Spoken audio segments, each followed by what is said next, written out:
हमारा प्रयत्न पूरा होना चाहिए, हमारा उद्योग, हमारा पुरुषार्थ पूरा होना चाहिए। होगा तो कृपा से, पर अगर हमारा प्रयत्न नहीं है तो फिर भगवान कृपा से सबको भगवत प्राप्ति क्यों नहीं करा देते?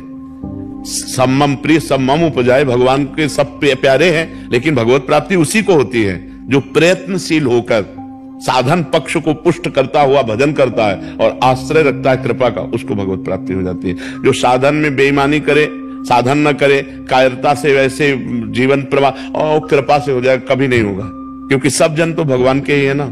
तो भगवान की कृपा का अधिकारी वही होता है जो मन वचन कर्म से प्रयत्न करता है भगवत प्राप्ति के लिए। नाम जप करना, भगवान नाम कीर्तन करना, भगवत कथा सुनना, भगवत सेवा करना, तो उसके हृदय में जो भाव उत्पन्न होता है उसी भाव से भगवत प्राप्ति हो। बिना साधन के भाव कैसे आ जाएगा? इनके अंदर भाव नहीं आया, इनके अंदर भाव नहीं आया, और एक साधन कर रहा है उसके अंदर भाव आ गया। तो साधन पक्ष से भगवत प्राप्ति नहीं होती, ये हम बात मान सकते हैं, लेकिन साधन पक्ष से ही भगवत कृपा का अनुभव होता है। अगर साधन नहीं, जो जितनी कोटि का साधन करता है उतने उच्च कोटि का महात्मा होता है।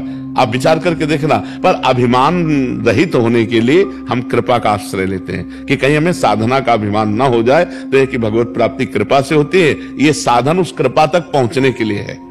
ये साधना भगवान की कृपा से ही हो रही है और यही कृपा का अनुभव कराएगी और यही भगवत साक्षात्कार कराएगी। इस भाव से हम कृपा प्रदान रखते हैं कि हमारे अंदर अहंकार ना आ जाए। नहीं, बिना साधना के आज तक किसी को भगवत प्राप्ति कहां हुई है? साधन पक्ष तो लेना ही पड़ता है। बिना साधन पक्ष के, बिना भजन के, बिना संयम नियम के, बिना आराधना के किसको भगवत प्राप्ति हो गई है? जितने भी संत महात्मा ऋषि मुनि जो भी रसिक जन हुए, सबने आराधना की, साधना की, तभी भगवान को प्राप्त। जिसकी उच्च कोटि की जितनी साधना रही उतने उच्च कोटि का वो संत हुआ है। तो खूब आराधना करना है, पर आश्रय कृपा का रखना है कि भगवान की कृपा से ही ये आराधना हो रही है।